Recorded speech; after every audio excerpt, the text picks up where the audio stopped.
It was one of those quiet evenings when everything felt just a little too still. My husband had gone out of town for work, leaving me and my stepson alone at home for the weekend. Nothing unusual about that. We've had weekends like this before. I had planned a calm night in, maybe some light cleaning, a bit of TV, and an early bedtime. But little did I know what was about to happen would leave me completely stunned. It wasn't something I ever expected, especially from him. Now, to give you a little background, my stepson is 15. He's generally quiet, keeps to himself, and spends most of his time with his headphones on, locked away in his room. Our relationship has always been polite, respectful, but never really close. So when he knocked on my door that evening with a serious look on his face, I was already caught off guard. He never usually seeks me out like that. I remember asking him, "Is everything okay?" And what he said next made my heart skip a beat. It wasn't anything bad, at least not in the way you might think, but it was definitely something that changed everything for me. In that moment, I saw a completely different side of him, one I didn't even know existed. What he did next? I honestly still don't have the words. It was bold, unexpected, and something that made me see him not just as my husband's son, but as someone with his own quiet strength. I never thought a weekend alone at home could take such a turn, but that night, everything shifted, and it all started with one decision he made. Stay with me, because in the next part, I'll tell you exactly what he did and why I'll never forget it. He stood there for a moment, hesitating like he was still deciding whether to say something or just walk away. I could tell it was hard for him. He's not the type to open up easily. Finally, he said, "Can I talk to you about something? It's important." That alone was enough to get my full attention. I turned off the TV and sat up, motioning for him to come in. He didn't sit, though. He just stood there, fidgeting with the sleeves of his hoodie like he was trying to hold himself together. I asked again if everything was okay. He nodded, but the look in his eyes said something different. It wasn't fear exactly, more like pressure. Like he'd been holding something in for a long time and had finally reached a point where he couldn't anymore. That's when I realized this wasn't just about the night. This had been building up for a while. He started to talk, slowly at first, like he was testing the waters. He told me about something that had been happening at school. I won't go into full details yet, but let's just say he'd been carrying a lot more on his shoulders than anyone knew. And the worst part? He hadn't told his dad. Not a word. That hit me hard. Why didn't he feel like he could come to either of us? I listened quietly, not wanting to interrupt him. The more he spoke, the more I saw that this wasn't just about school either. There was something deeper going on, something personal, something emotional. It was in the way he spoke, the words he chose, and the little pauses between his sentences. He was fighting to stay composed, but I could tell he was breaking a little on the inside. I wanted to ask questions, to get more out of him, but I knew better. Sometimes just letting someone speak is more powerful than trying to fill the silence. I stayed quiet, letting him take his time.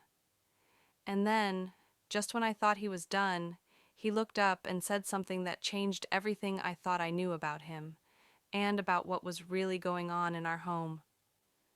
But before I could say anything back, he turned and walked out of the room. Just like that. No explanation, no warning. And I was left sitting there, heart racing, wondering what I was supposed to do next.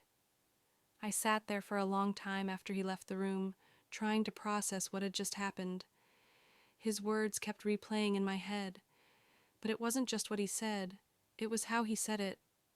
There was a weight to his voice, like he'd been carrying something too heavy for too long. And the fact that he came to me, not his dad, made it even more confusing. I didn't know if I should feel honored, worried, or both. I got up and checked his room, but the door was shut. The light was on underneath, and I could hear faint music playing. Same playlist he always had.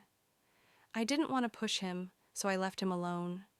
But my mind couldn't settle.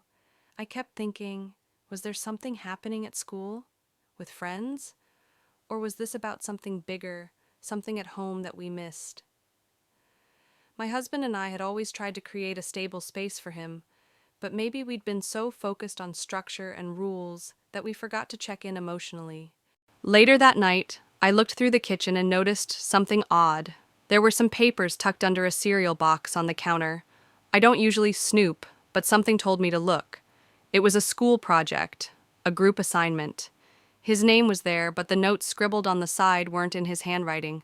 It looked like someone else had done most of the work, with rough comments like, "He didn't show up again," and "Why is he even in our group?" My heart sank. This wasn't just a one-time thing. He'd been isolating, missing things, maybe even avoiding people altogether. And no one told us. Not the school, not his teachers, nothing. It was like he was silently slipping through the cracks. As I stood there in the kitchen, I started to feel something I hadn't felt in a long time. Guilt. Not the kind that comes from making a mistake, but the deep kind. The kind that creeps in when you realize you've been present in the same house, under the same roof, and still completely missed the signs. And now, I wasn't just wondering what was going on, I was wondering how long it had been going on, and what else I didn't know. The next morning felt heavy, like the whole house was holding its breath. My husband still had another day out of town, and the silence between me and my stepson was louder than ever. I wanted to talk to him, ask him what he meant last night, press him for answers, but something held me back. Maybe it was fear of pushing him away, or maybe I just didn't know where to start. Either way, the air between us stayed thick with unspoken words. He came down for breakfast, barely made eye contact, grabbed toast, and mumbled something about being tired.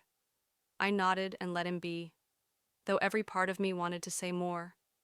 As he walked away, I noticed him clutching his phone tightly, like it was the only thing grounding him. A message popped up as he passed, just a quick glance, but I caught enough to feel a twist in my gut. It said, "You can't avoid this forever." I tried to stay calm, but that one message lit a fire inside me. Avoid what? Who was messaging him like that? Was someone threatening him? I didn't want to jump to conclusions, but my instincts were screaming.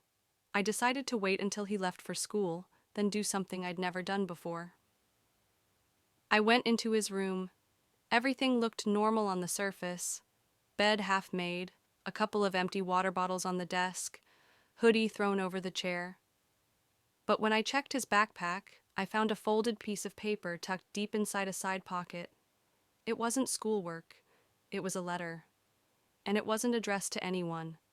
It was more like a journal entry, raw, emotional, and filled with pain. He wrote about feeling invisible, like no one saw him unless he messed up.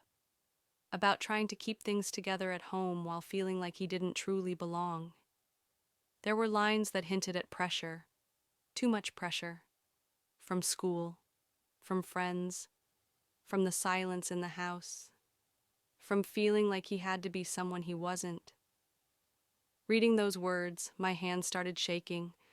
I felt like I was holding a piece of his heart in my hands, and it had been broken in so many quiet ways that we never even noticed. And the most heartbreaking part? He didn't blame anyone, not me, not his dad. He blamed himself for not speaking up, for pretending to be okay, for trying to make everything seem normal when it clearly wasn't. Just then, I heard the front door creak. He had come back. Maybe he forgot something. My heart nearly stopped. I quickly put everything back, tried to compose myself, but inside I was panicking. What if he saw me? What if he knew I'd read his private words?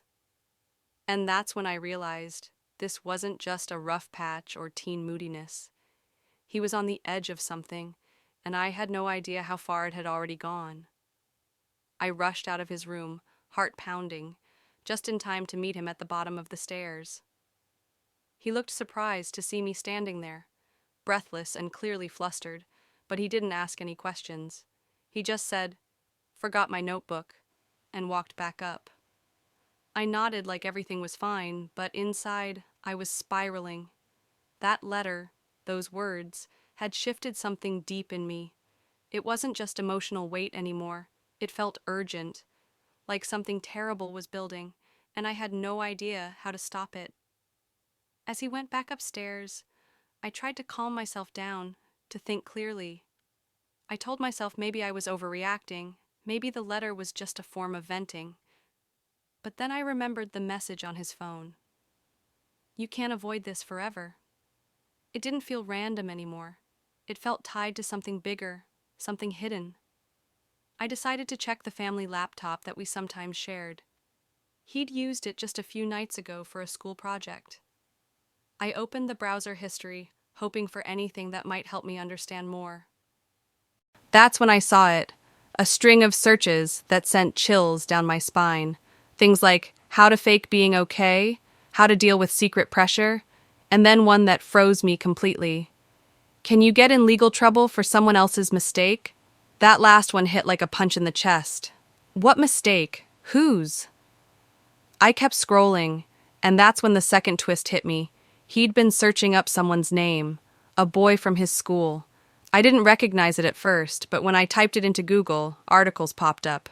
The boy had been suspended recently after being caught in a major incident involving vandalism and possible theft at the school. But here's the part that made my stomach drop. My stepson's name wasn't mentioned anywhere. Yet his letter, his searches, his silence, it all made sense now. He wasn't just emotionally overwhelmed. He was hiding something. I pieced it together slowly. He was somehow involved in the incident but hadn't been caught. Maybe he was pressured, maybe it was guilt or fear or both. But the way he'd written about feeling like he had to protect others, like he was responsible for cleaning up messes that weren't entirely his, it suddenly felt real. And just when I thought I'd reached the peak of confusion, my phone buzzed. It was a message from an unknown number. It said, "He told you, didn't he? Now it's your problem too." I stared at the screen, frozen. This wasn't just about him anymore. Whatever this was, it had now pulled me in. The stakes weren't just emotional, they were real and possibly dangerous. And I had no idea who was watching us, or what they were planning next. I didn't know what to do first. Confront him, call my husband, or reply to the message. My hands were trembling, heart racing, and the house suddenly felt like it was closing in on me. I decided to act fast. I went upstairs and knocked gently on his door. He answered after a moment, his expression guarded but not surprised, like he knew something had shifted between us. I took a deep breath and told him we needed to talk. Really talk. No judgment, no yelling. Just honesty. He sat on the edge of the bed, eyes fixed on the floor. I showed him the message. For a second, he didn't say anything. Then he finally whispered, "It wasn't supposed to go this far." He confessed that the boy in the news was a friend, or used to be. They'd gotten caught up in something stupid. What started as a dare, breaking into a teacher's office after hours, spiraled out of control. His friend had taken things, trashed some property. My stepson didn't touch anything, but he was there. He froze, and when it all blew up, his friend begged him to stay silent. Said if he spoke up, everything would fall on them both. He'd been living with that fear ever since, carrying the guilt alone. The threatening message? It came from that same friend, warning him not to talk. He hadn't told anyone, not his dad, not me, because he didn't want to ruin everything. He thought staying quiet was the only way to keep peace. I wrapped my arms around him, and for the first time, he didn't pull away. He cried, not loud, but the kind of cry that comes from finally letting go. I promised we'd handle it together. That night we called his dad, then the school. It wasn't easy, but telling the truth cleared the weight that had been crushing him. And just when I thought we were through the worst, I got one last text from the same number. This time it said, "You think it's over, but this goes deeper than you know." I looked at my stepson. He stared back, pale, and whispered, "There's something I didn't tell you." I sat down beside him, my heart heavy but calm now. I asked him softly, "What is it that you didn't tell me?" He hesitated, eyes flicking toward the floor, then finally looked up. "It wasn't just the break-in," he said. "There's a video." My stomach dropped again. He explained that during the break-in, his friend had secretly recorded the whole thing, him standing there, frozen, not stopping it. The video hadn't been shared publicly yet, but his friend had been using it to blackmail him, threatening to ruin his reputation and blame him if anything came out. That explained the fear, the anxiety, and that awful message. He'd been trapped, not by what he did, but by what he couldn't undo.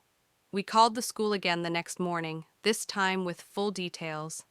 The video was turned over, and thankfully, the school saw the difference between a mistake and manipulation. They took it seriously and opened an investigation. His friend faced real consequences, and my stepson was finally freed from that secret that had been tearing him apart. It wasn't all smooth after that. There were some hard conversations, some awkward silences between him and his dad, but slowly things started to shift. The house didn't feel so quiet anymore. We started having dinner together more, talking, laughing sometimes. I could see him slowly coming back to himself, not the withdrawn, guarded boy I'd known for so long, but someone braver, more open. In the end, what started as a weekend alone turned into something much deeper. It exposed cracks we hadn't seen and gave us a chance to fix them before they grew wider. I realized how easy it is to miss the signs when life gets busy, how important it is to really see the people in your home, not just live with them. Looking back, I'm grateful he knocked on my door that night. That moment changed everything, not just for him, but for us as a family. And as for that final message, it never came again. The number was deleted, the silence returned, but this time it wasn't filled with secrets. It was peaceful, honest, and in that silence we found a new beginning.